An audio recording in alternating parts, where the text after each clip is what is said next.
ደብረ ከዋክብት ነው። የከዋክብት ቅዱሳን ቦታ ነው።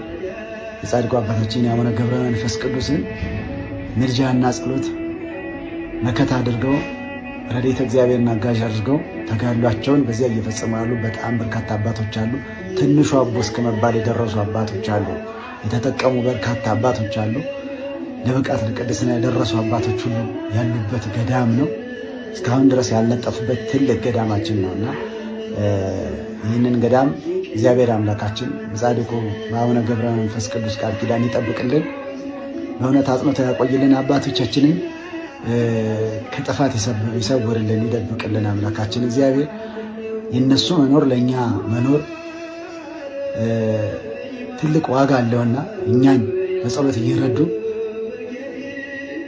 በእድሜ በጤና እንድንኖር ያደረጉን አባቶቻችን ናቸው። ሁላችንም ከመዓት የሚሰውሩን፣ ከታዘዘ መዓት ከተቃጣ መቅሰፍት ሁሉ የሚሰውሩን አባቶቻችን ናቸውና ከነዚህ አባቶቻችን በረከታቸው እንድናገኝ እግዚአብሔር ይርዳን። ሁላችንም ግን ለሁሉም ሰው እናዳርስ፣ መረጃ ለሁሉም ሰው እናዳርስ።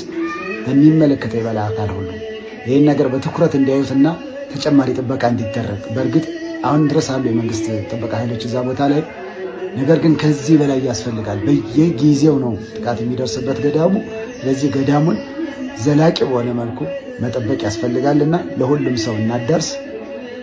የጻድቁን የአቡነ ገብረ መንፈስ ቅዱስን የከበረች ጸሎት ልመናቸውን